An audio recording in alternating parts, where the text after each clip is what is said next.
Hey, it's your girl Nat from Curl Beauty, and on this show, I want you to glow from head to toe, okay? We're talking personal development, self-care, and obviously hair. So if you're ready to glow and grow, stay tuned for more. This podcast is brought to you by Curl Beauty. That's kerlbeauty.ca. Curl Beauty, keeping everything real love. Okay, so we are on episode 3. I think I'm doing pretty good with the consistency. I got a new background in place. It's kind of like a green screen, but I'm back at my desk because recording in my living room was a little rough. So I'm testing this out. I got my mic. It's right here. You can't see it in the screen, but that I tested a little bit of different audio settings. I feel like I have it down packed with the video and the lighting. I got makeup on this time. Last episode, episode 2, I went just team no makeup. Honestly, I was a little lazy, as I am most days. I really don't try and wear makeup, and I just put a little something on my face today. Okay, so what I've been up to this week: work and the cold. Today woke up to minus 23. Today being January 30th that I'm recording this. Minus 23 in Toronto. Bruh. So I feel like this is the polar vortex that was kind of talking about, minus the snow. It's not snowing. It's just cold. I woke up like frozen.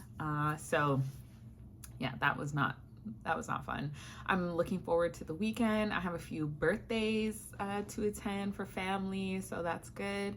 And then prepping for Black History Month kickoff as of February 1st. So I'm going to be at McMaster in Hamilton Wednesday, February 4th. So if you're in Hamilton, or if you have the day off, or mostly students and everything, come by, come see your girl.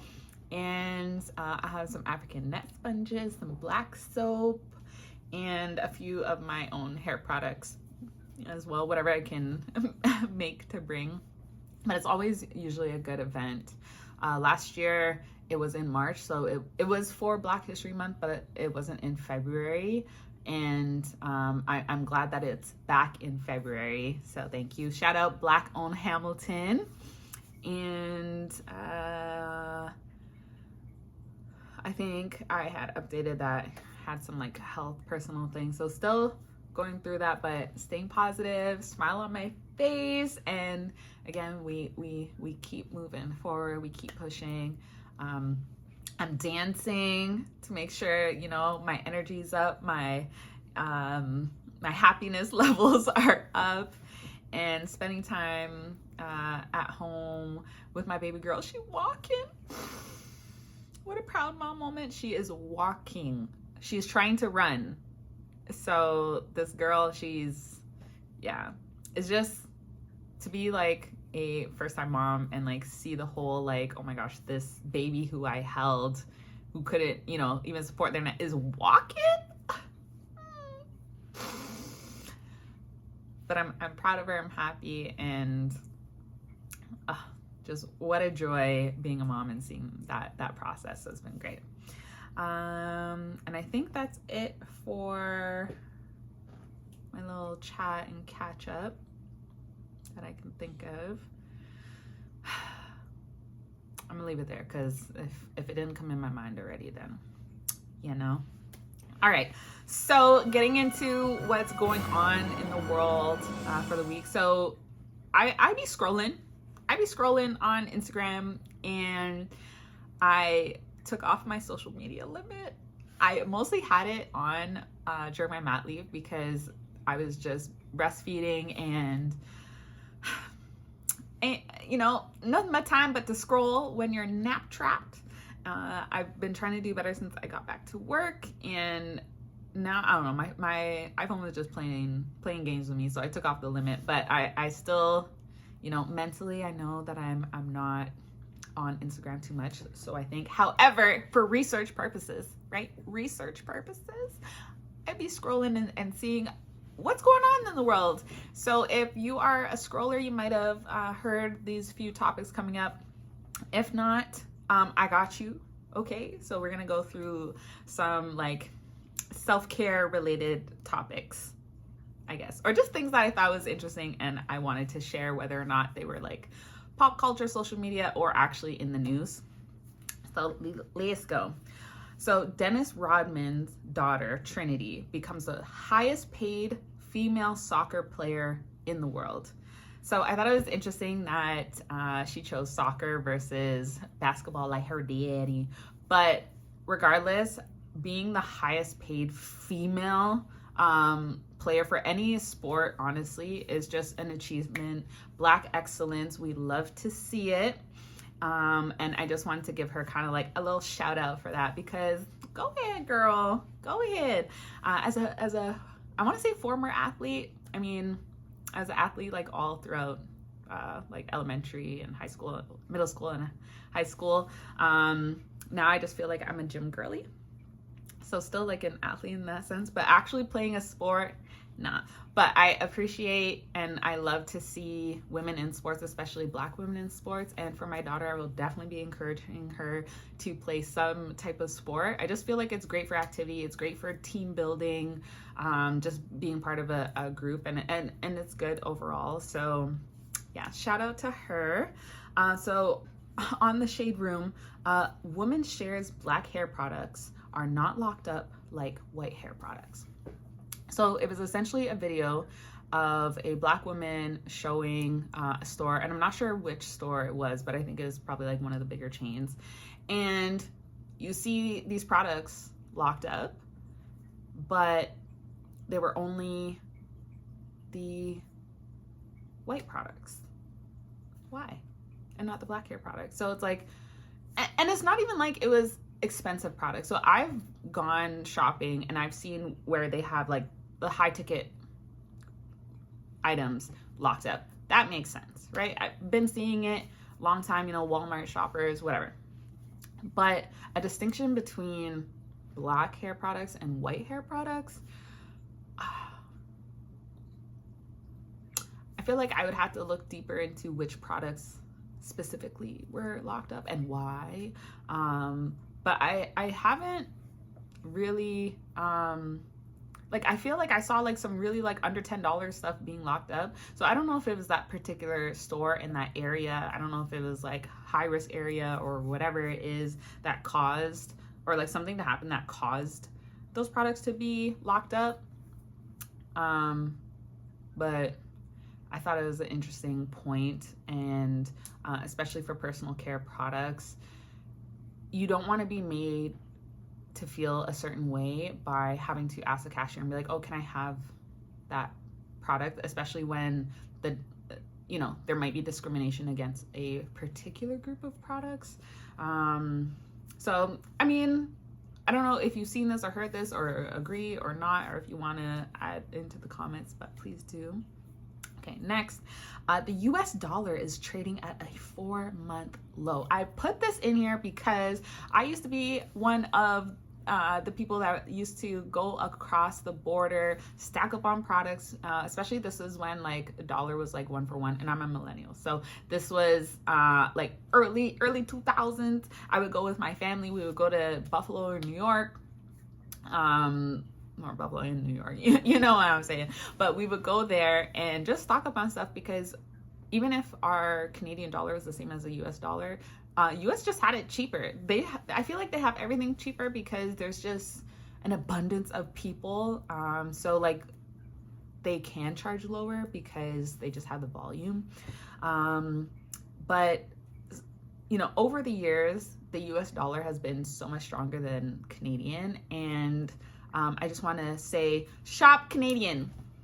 Shop Canadian. Those tariffs, I feel like they haven't gone away. For Curl Beauty, I actually stopped shipping to the States because the shipping has been a problem, and the tariffs and all that. I'm just not trying to get into it. And I know that my main market is Canadians, more so.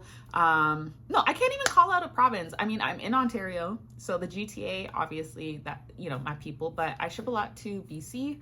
And I ship a lot to Quebec, and some other provinces, you know, but those are the main ones. So I feel like majority of my customers have always been Canadian, and that's why I kind of locked down being able to ship in Canada. And yeah, just shop Canadian, okay? Your dollar, I feel it will be appreciated, but for US, I don't know why their dollar is trending low, but I feel like it should be a little bit more on par with Canada, but yeah, that's me. Okay, next, Canadians getting a GST break. Okay, so for the quarterly GST tax credit for low and middle income households to rise 25% over the next 5 years starting 2027, and there'll be a one-time top-up in June 2026. So if you're in that bracket, shout out, because you're gonna get a little tax break, and we can all use a little break. Okay, we can use some money break. I'm in a higher bracket. I'm not sure I'm gonna be included. I mean, good problem to have, but like honestly, the amount of taxes that they take off my paycheck, and then when I'm doing the yearly taxes, is just sad. I feel like I'm just supporting the country. I'm working to pay taxes, and I feel like no matter what tax break tax bracket you're in, you just feel that way. But anyway, so some relief for some people, so maybe look out for that. Okay, so now into like kind of less news, and just, you know, happiness. America's Next Top Model, a documentary coming out February 16th on Netflix.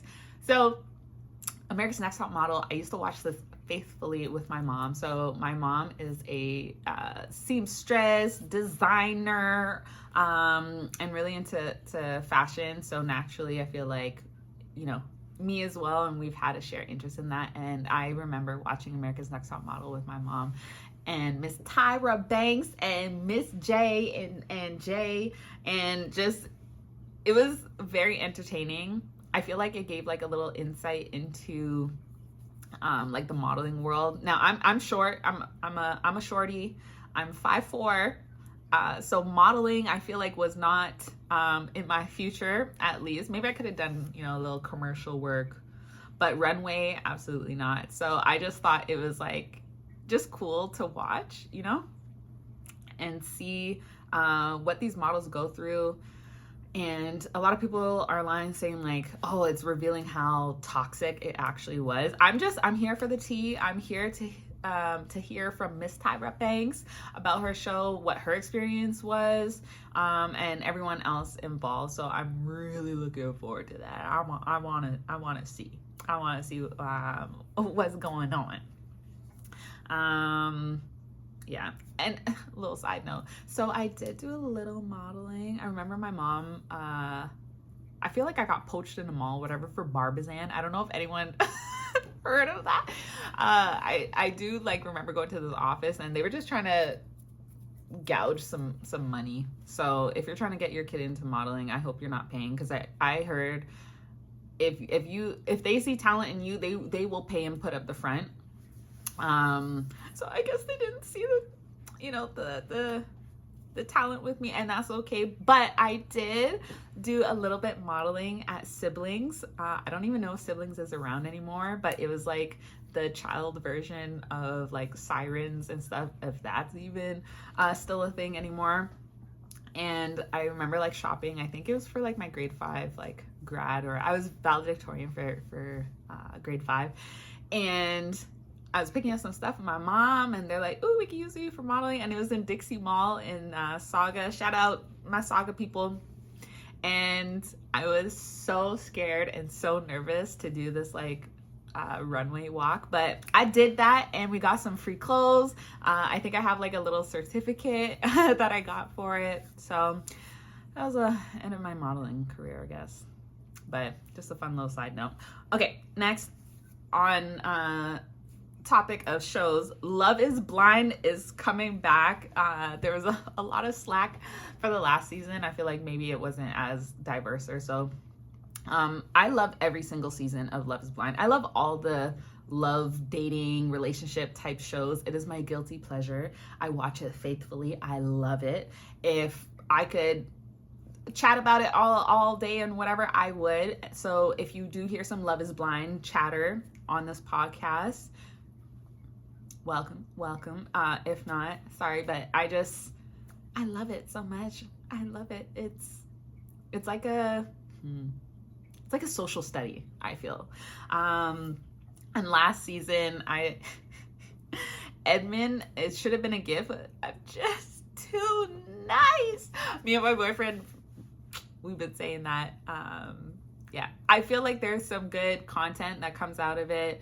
I think people are already looking at the cast since that was released and trying to, figure out what these people are going to be like, who they might possibly match up with. I'm here for it. I can't wait. I think that's also coming out in February. I got a Google Trend email that said, be on the lookout for Love is Blind and America's Next Top Model coming soon. So I can't wait.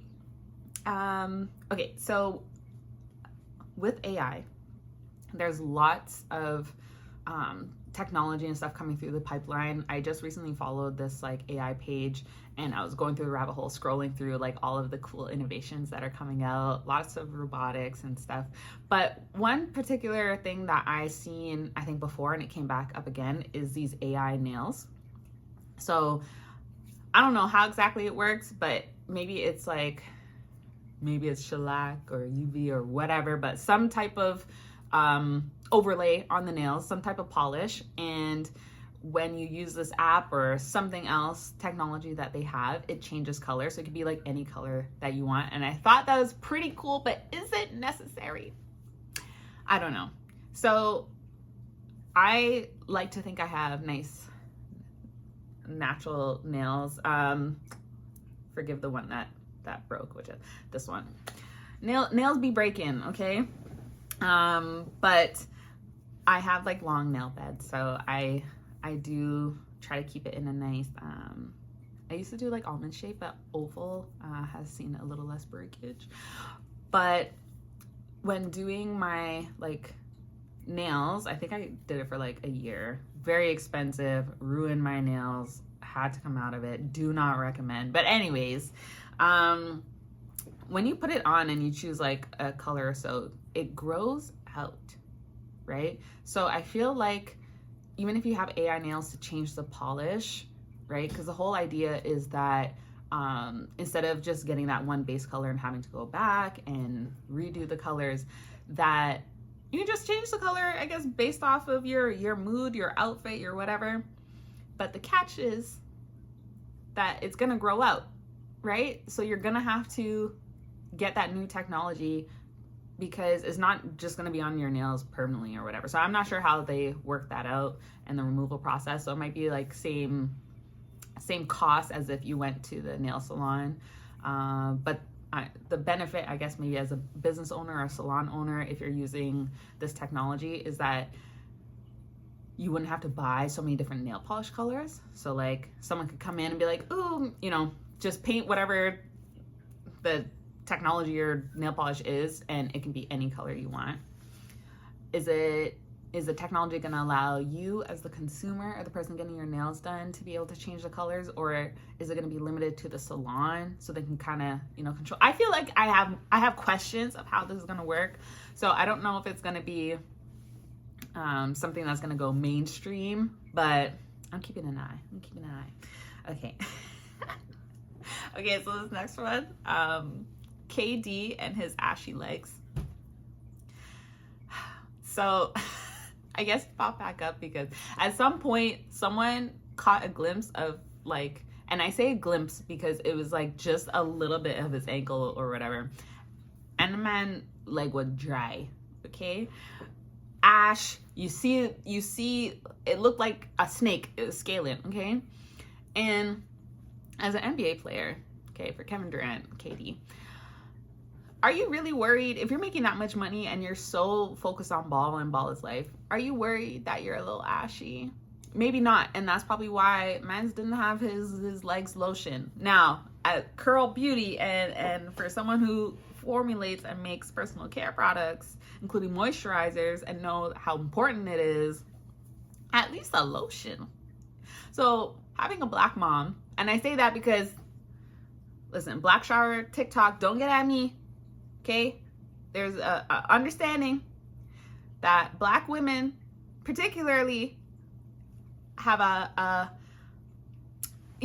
invest a lot into their self-care and shower routine, and that's how you cleanse properly, and making sure you wash your legs. If you know. And my mom has always taught me every shower to make sure I lotion up myself, okay, head to toe. So this is something that I've always kept with me every single day I'm showering, that part, okay? But I am ensuring that I am lotioning up, okay? At the very least, a quick little lotion. If you want to have a body oil or a body butter or whatever on top of that, sure. Like I have dry, sensitive skin, so I like to use like a fragrance-free lotion, but something that's like quickly sinking in. So of course I formulated that, I don't need to tell you, but I'll go tell you, kerlbeauty.ca, KERL beauty.ca. So for that lotion, I would love to send KD a little buckle. Not that it would probably happen. However, as of recently, he was shown doing, I think, like a leg press, legs not ashy, and there was a bottle of cream on his gym bag, so he's staying moisturized. So at least he received the message that he needs to stay moisturized, and he's letting other Black men out there know that they too should be moisturizing. So if you're listening to this, know that you should also be moisturizing. I hope you are. But this is just a little reminder, okay? I also, on kerlbeauty.ca, plug, have raw shea butter, which is really a great multi-purpose. If you just love shea butter like that. Like my girl, I went to a spa day with her, and I think I forgot to bring lotion. Pour on me. I forgot that. I would have been like showering and in the jacuzzi and hot tub and all that. But she whipped out her little shea butter, and I'm like, I love that. And since that moment, I made sure that I also have shea butter on deck and available on my site, as well as a cocoa shea body butter. I have it in 2 ounce and 8 ounce, and I started formulating that when I was pregnant with my belly for the stretch marks and just the moisture and stuff like that. I will say stretch marks can be unavoidable, and interestingly enough, stretch marks are I think hereditary. Didn't even know that, but you can still try your best to, moisturize. You might not be able to avoid stretch marks 100%, but butters like mango butter, cocoa butter, shea butter, those all help with being able to moisturize properly. Oh my gosh, my vacuum's going off. I feel like I have PTSD. I gotta wrap up this podcast because I don't want you to hear it in the background. Hopefully my mic won't pick it up, but okay. You know what? I can't even pause it because it's on my phone. I'm using my phone to record. So anyways, I'm going to wrap this up quick. I think I just had 2 points left. So I seen this today and I wanted to put it in. Mother arrested after toddler falls out of a moving car on the road. It was really sad to see. And I hate that it kept looping so much as I was trying to read the comments. But literally you just see a car making a turn. You see like faintly a toddler drop out on the road. Mother comes around, picks up the baby, and thank God the car behind also stopped. So the baby had, I think, like minor injuries or whatever, and was okay. Again, thank God. But like in the comments, people were just like, so why was the baby in the front seat? Where was the car seat? Where was the seat belt?